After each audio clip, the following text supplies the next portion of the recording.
কক্সবাজারের মহেশখালীতে ৬ বছরের এক শিশুকন্যাকে স্কুল ফেরার পথে কেক ও চকলেটের প্রলোভন দেখিয়ে অপহরণ করে ঘরে নিয়ে গিয়ে নির্মমভাবে ধর্ষণ ও হত্যা করার ঘটনায় প্রধান আসামি মোহাম্মদ সোলেমানকে ফাঁসিতে ঝুলিয়ে মৃত্যুদণ্ড কার্যকরের রায় দিয়েছে কক্সবাজার নারী ও শিশু নির্যাতন দমন ট্রাইব্যুনাল ২। ঘটনাটি ২০২২ সালে ৩০ নভেম্বর সংঘটিত হয়। পরের দিন শিশুর পরিবার থানায় নিখোঁজ ডায়েরি দায়ের করেন। পুলিশ তদন্তে অপহরণের সত্যতা নিশ্চিত হওয়ার পর শিশুর বাবা অজ্ঞাতনামা আসামির বিরুদ্ধে মামলা দায়ের করেন। মোবাইল ফোন কলের সূত্রে ১০ ডিসেম্বর সোলেমান ও তার স্ত্রীকে আটক করা হয়, তবে জিজ্ঞাসাবাদে হত্যার সঙ্গে সম্পৃক্ততার প্রমাণ না পাওয়ায় স্ত্রীকে ছেড়ে দেওয়া হয়। রাষ্ট্রপক্ষের আইনজীবী মীর মোশাররফ হোসেন টিটু জানান, অত্যন্ত একটা চাঞ্চল্যকর মামলা ও নৃশংস হত্যাকাণ্ড। একটা স্কুল ছাত্রী শিশু কন্যাকে ৬ বছরের শিশু কন্যা মহেশখালী মাতার বাড়ি সারেরডেলের প্রাথমিক বিদ্যালয়ের একজন প্রথম শ্রেণীর ছাত্রী, তাকে এই আসামি সুলেমান, তার স্থায়ী ঠিকানা হচ্ছে টেকনাফ।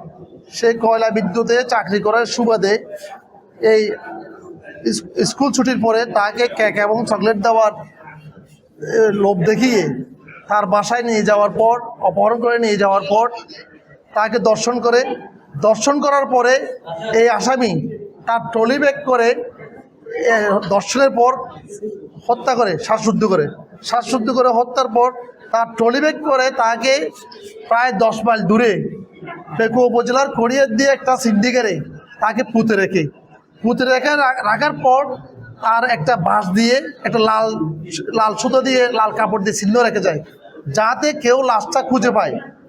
তাই একটা শিশুকে এইভাবে নৃশংস হত্যাকাণ্ড যাতে ভবিষ্যতে এই সমাজে না হয়, তার জন্য আমাদের আজকে মাননীয় নারী শিশু নির্যাতন দমন ট্রাইব্যুনালের বিজ্ঞ বিচারক ২-এর বিচারক মাননীয় ওসমান গনি স্যার এবং তার অফিসের সমস্ত কর্মচারী দীর্ঘদিন ধরে আজকে একটা সুন্দর রায় দিয়েছেন, যা সমাজে একটি প্রভাব বিস্তার করবে। ভবিষ্যতে যাতে কেউ এইভাবে এই শিশুদেরকে নৃশংস গুম, হত্যা, দর্শন না করে। এই ২০০০ শিশু আইনের ২০০০-এর ৭ ধারায় আসামিকে যাবজ্জীবন ৫০,০০০ টাকা জরিমানা দিয়েছেন, ৮ ধারায় যাবজ্জীবন ৫০,০০০ টাকা জরিমানা দিয়েছেন এবং প্যানেল কোডের ২০১ ধারায় তাকে ৭ বছরের সাজা দিয়েছেন। সর্বোপরি শিশু আইনের ৯-এর তাকে ফাঁসিতে ঝুলিয়ে মৃত্যুদণ্ডের আদেশ দিয়েছেন। ও শিশুর পিতা আদালতের রায়ে সন্তুষ্টি প্রকাশ করে বলেন, এর ফাঁসি যদি না হতো আমার অবস্থা আমার পরিস্থিতি ঠিক থাকতো না। এখন মনে করো সন্তুষ্ট আমি, আলহামদুলিল্লাহ। ৩০ তারিখ ১১ মাস ২০২২ তারিখে ১২টা বাজে মাহিয়া স্কুলত আইসে আইনের পরে জুস দেখাই এবং ক্যাব দেখাই এনে তার ভিতরে ঢুকাই এনে দর্শন করি অপহরণ করছি। তখন আমি ৫ লক্ষ টাকা মুক্তি দাবি চাই। তখন তুই টাকা নতো বছর হাতে ঘষা দিবে লাগি বলে হইয়ার তখন ফোন দিয়ার তে মোবাইল নম্বর যখন বন্ধ ২ তারিখ যাই মুশকিল থানাত যাই, একটা সাধারণ জিডি করে পুলিশ আইনে তদন্ত করার পর তার বউ আছে, তার স্ত্রী আছে, স্ত্রী তো বোঝা কর।